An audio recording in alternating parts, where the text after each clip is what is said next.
Nicoletta Iacobacci, ambasciatrice per la Svizzera della Singularity University, curatrice di TEDx Transmedia, Future Media Strategist, innovatrice, esperta di media digitali, ha realizzato il primo sito della RAI nel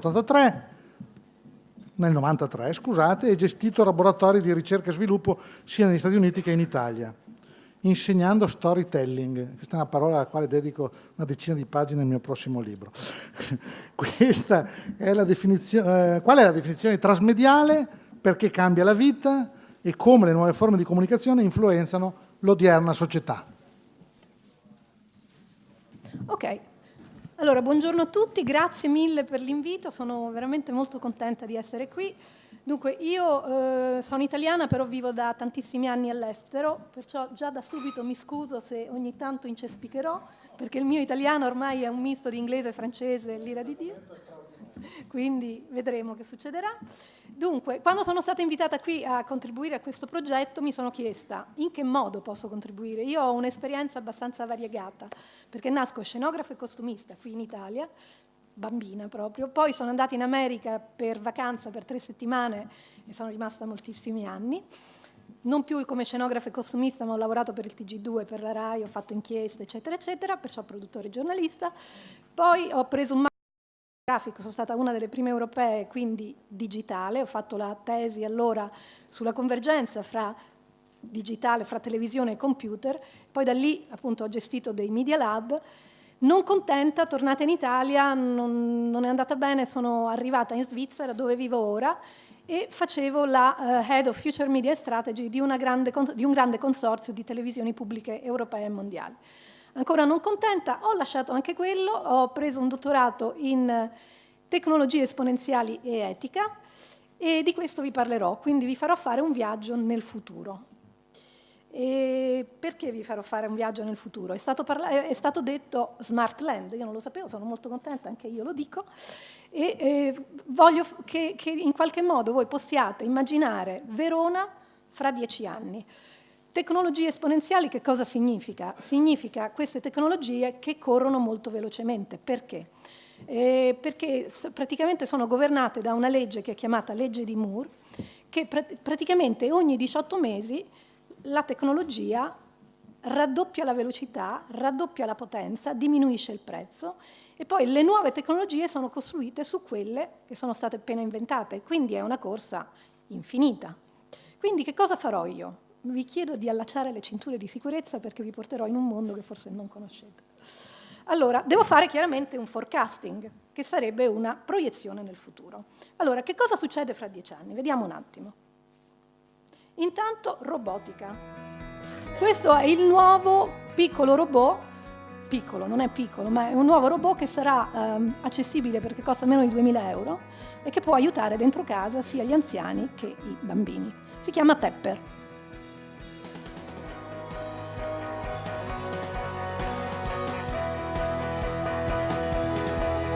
Ha uno schermo.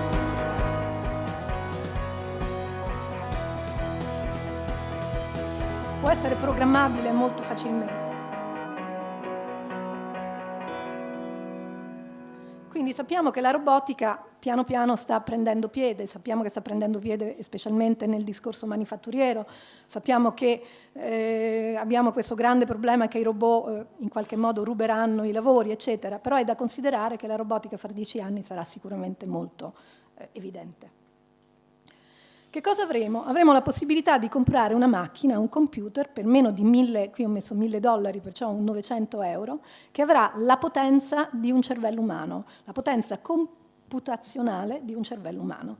Questo a che cosa ci servirà? Ci aiuterà in vario modo, ovviamente, perché avere una macchina molto veloce in qualche modo sarà utile. Un momento, scusate. Ok, no, ok. Che altro avremo? Avremo un discorso di sensori. Non so se sapete che cosa sono i sensori. Noi saremo completamente collegati e i sensori sono questi piccoli dispositivi che si collegano l'uno con l'altro. Avremo i frigoriferi probabilmente collegati con il supermercato e il frigorifero saprà prima di noi quando manca il burro, il latte, eccetera. Sembra fantascienza, ma non è così. Io voglio dirvi un piccolissimo inciso. Dunque, ho un figlio di 23 anni, Nicolas, che studia a Edimburgo. E l'anno scorso ci siamo incontrati a Ginevra e mi ha detto: sai mamma, io non so veramente cosa fare della mia vita, però sto pensando di iscrivermi al progetto 2024. Io che sono una abbastanza tecnologica, come capirete, ho detto: bah, non lo conosco, che cos'è? Vado a vedere ed è un progetto che sta aggregando una piccola comunità che andrà a conquistare Marte, o perlomeno andrà su Marte.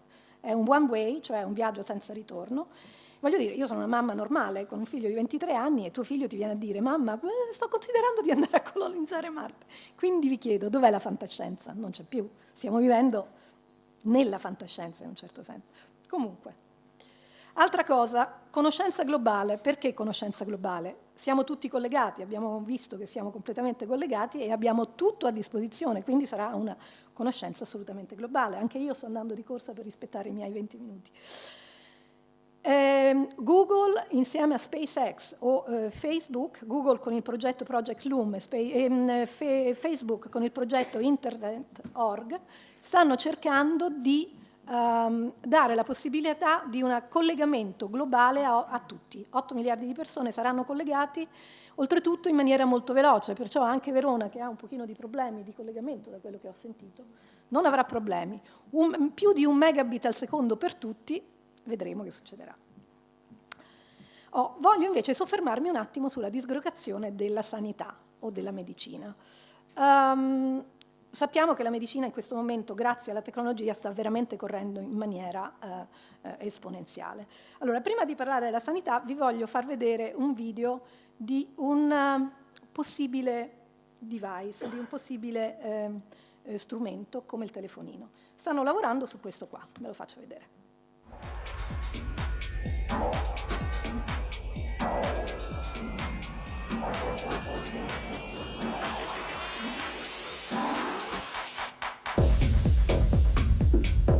Questo è un progetto che sto facendo a Autodesk e che è ancora chiaramente in sperimentazione, però potete immaginare che cosa comporta.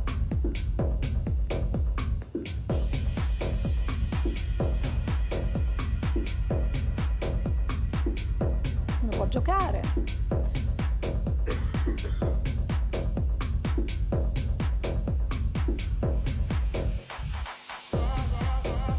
Suona il telefono.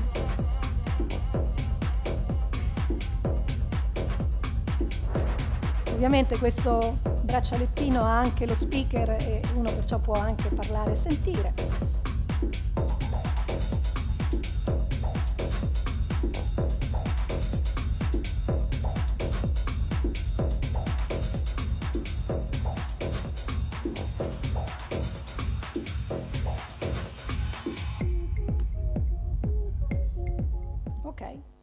Quindi adesso voglio dirvi un piccolo inciso. Io prima mi occupavo di media e alla fine della mia carriera nei media chiaramente lavoravo nel second screen, nel secondo schermo.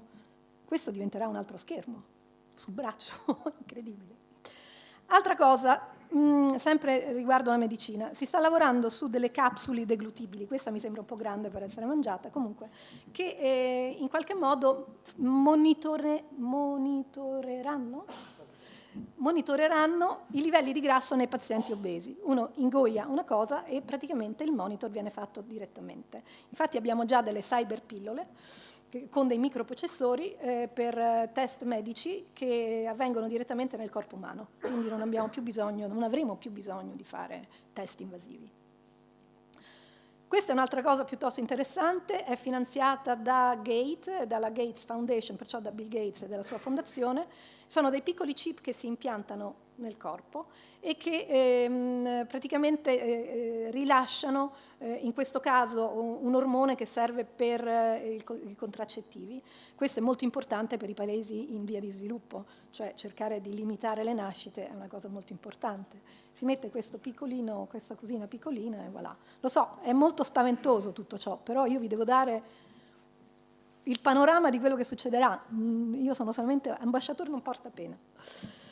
Altra cosa, si sta tentando, sapete che il cervello oggi è in un certo senso il protagonista, è la star delle ricerche di medicina o perlomeno delle ricerche scientifiche, e esiste già la possibilità di fare della comunicazione senza dispositivi, o perlomeno si sta tentando di fare comunicazione senza dispositivi di comunicazione. Io devo dire che ho provato questo, si chiama Emotive, è una specie di caschetto che si mette sulla testa e che raccoglie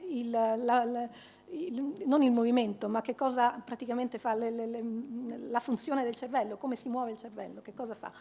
La cosa interessante è che, vi ricordate, i primi computer avevano questo gioco che si chiama Pong, che era una partita di tennis da una parte all'altra, si faceva col mouse. Io sono riuscita a farlo con questo caschetto senza usare le mie mani, solamente con il cervello, che fa impressione. E devo dire che è piuttosto divertente, mi hanno fatto delle foto perché uno pensa che deve far muovere i suoi neuroni, perciò fa delle facce tremende, però poi alla fine funziona, perché io ho giocato a ping pong senza mouse, perciò è abbastanza sconvolgente. Questa è un'altra cosa che aprirà un sacco di questioni, perché per esempio la questione della privacy, e cioè un ID card, la possibilità di identificazione con un piccolo dispositivo che si mette sotto pelle e che raccoglie tutti i dati. Quindi la privacy qui sarà assolutamente da riconsiderare. Voglio chiudere questa parte della medicina con che cosa? Con degli esperimenti che stanno facendo con la plastica e le cellule staminali per ricreare degli organi. In questo caso è un orecchio, oltretutto ha dei dispositivi, perciò probabilmente riesce a ridare l'udito a chi ne manca. Poi che altro avremo in 10 anni nel futuro?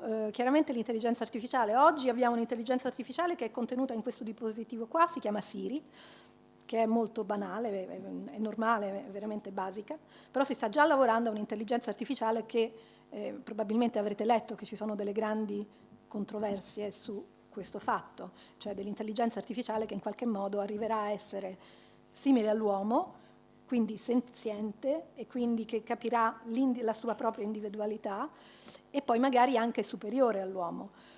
Questo è proprio il mio studio in particolare, io mi occupo proprio di questa cosa e del fatto che abbiamo bisogno di regole etiche perché non possiamo lasciare il nostro progresso in mano solamente ai technology, ma è un altro discorso. Comunque l'intelligenza artificiale sta correndo, è importante sapere che cosa può fare perché comunque sicuramente può aiutare, già aiuta moltissimo nella medicina perché essendo più veloce dell'uomo, adesso non proprio, ma tra poco sì, e avendo la possibilità di raccogliere informazioni e poi confrontarle, chiaramente il discorso di diagnostica, il discorso proprio quasi di cura, può essere molto avanzato. Infatti molti medici in America già sono sostenuti da una piattaforma che si chiama Watson della IBM, che appunto ha creato una piattaforma di intelligenza artificiale, comunque in 10 anni andrà molto avanti. L'altra cosa che volevo dire è la blockchain. Avrete sentito parlare di Bitcoin, della moneta virtuale criptata. Adesso esiste blockchain, che è un portafoglio virtuale che dà la possibilità di gestire le proprie fortune, magari in maniera virtuale, però questo che cosa comporta? Comporta che praticamente si salterà completamente, si bypasserà completamente l'istituzione finanziaria. Perciò prima è stato chiesto, non mi ricordo da quale relatore, a livello economico come si può in qualche modo pensare all'innovazione. Io consiglierei esistono già dei corsi sul Bitcoin e sulla moneta virtuale, consiglierei di focalizzarsi un attimo sul discorso della moneta virtuale perché sicuramente in Svezia stanno già, praticamente hanno già quasi o sono vicini ad aver eliminato completamente la moneta cartacea, quindi è importante sapere che cosa succede. Però io invece vorrei parlarvi adesso e mi focalizzerei un attimo su che cosa? Su quello che mi appartiene come persona di media prima e perciò sulla realtà aumentata e la realtà virtuale. Che cos'è? Non so se avete mai provato questi nuovi caschi di realtà virtuale, non credo. sono praticamente abbastanza innovativi. Questo è un discorso di 3D, vi ricordate, per vedere, per usufruire, cioè per fare l'esperienza del 3D c'erano bisogno di questi occhialini verdi e rossi. Ecco, la virtualità è una roba simile, non c'è il rosso e il verde, ma ci sono due immagini che combinate danno la possibilità di fruire del contenuto che non è più incastrato in un quadro, ma bensì è a 360 gradi. Quindi vi chiedo un attimo di immaginare quello che può essere. I visori oggi non è più un'esperienza, perché siamo pieni ormai di questi visori, e non solo. Google ne ha fatto uno che si chiama Google Cardboard, che costa meno di 20 euro, ti arriva a casa e praticamente va assemblato, si usa il telefonino e uno può visionare o fare l'esperienza di questo contenuto a 360 gradi incredibilmente dentro casa. Io vi voglio far vedere una cosa che dura veramente 15 secondi. Quando è arrivato il mio cardboard, dicono che sia facilissimo a montare, non è vero mai, e allora ve lo vorrei far vedere. Ero un po' disperata, anzi. Poi però ce l'ho fatta.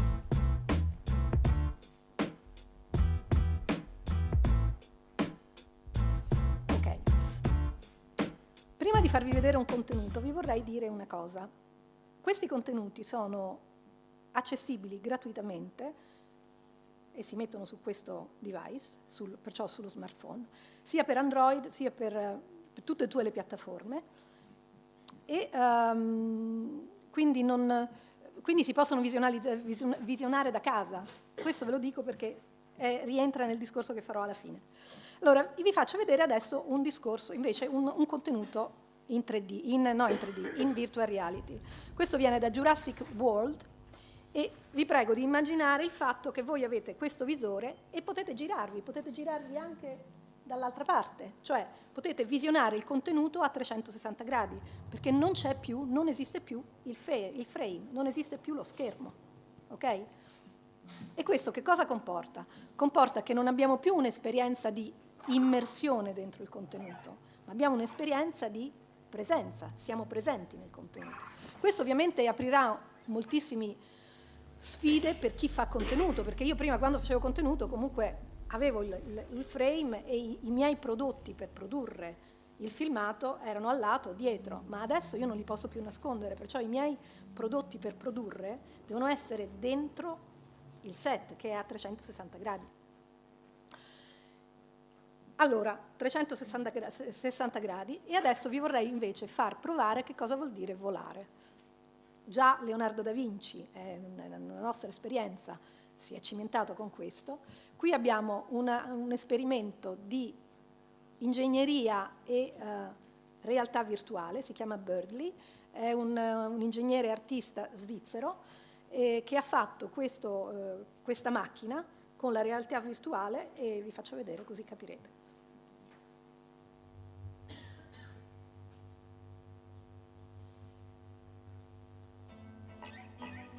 Ho costruito una macchina,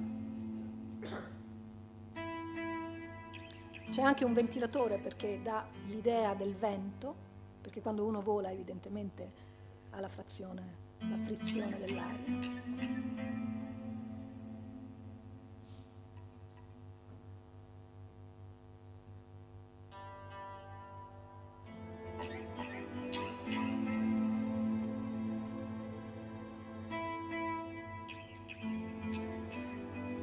Io devo dire, l'ho provato ed è un'esperienza assolutamente, lasciatemi dire in inglese, mind blowing, che rompe la testa.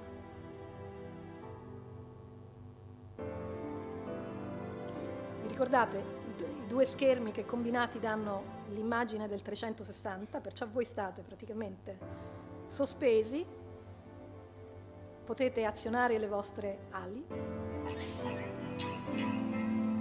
avete il vento e vedete a 360 gradi. È un'esperienza assolutamente stupefacente.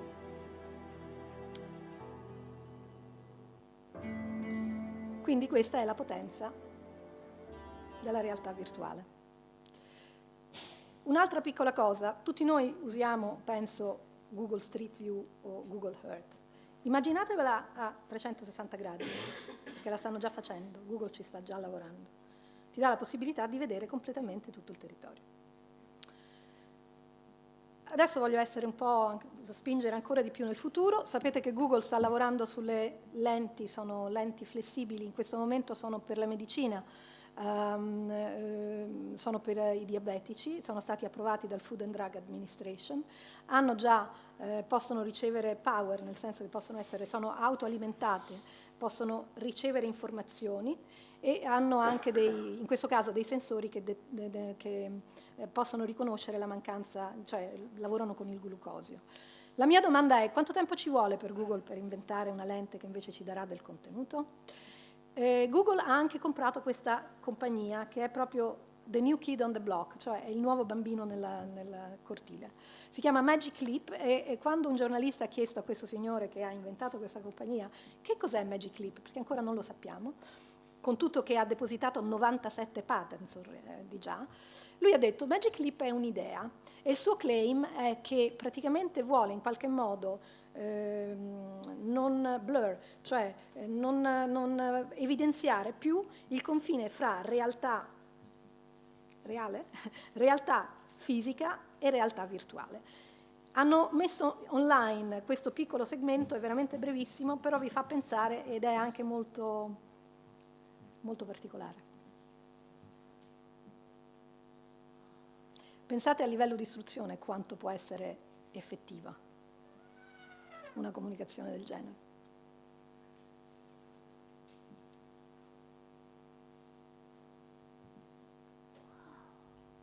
Però ancora non sappiamo che cosa faranno. Arriviamo a Verona. Allora, Verona è realtà virtuale. Perché io ho pensato alla realtà virtuale? Perché la bellezza di Verona è inutile, ve lo dico, perché voi siete di qua, io sono forestiera, appena sono arrivata, dicevo stamattina venendo qua, ho detto lasciatemi un attimo perché sono un attimo unbalanced e non è la prima volta che vengo a Verona perché arrivare davanti hai l'arena, quella piazza lì resti un attimo veramente senza parole. Allora immaginatevela però vissuta a livello tridimensionale in toto, non in cartolina. Quindi sicuramente pianificazione e gestione del prodotto turistico, sicuramente una valorizzazione del patrimonio culturale, dell'intrattenimento, abbiamo detto dell'istruzione, grande potenzialità di marketing e di accessibilità. Voglio farvi vedere cosa il British Columbia in Canada sta facendo con la realtà virtuale per valorizzare il loro territorio. Perché, ripeto, sono piccoli contenuti che sono disponibili dentro, cioè possono arrivare dentro il telefonino in maniera gratuita.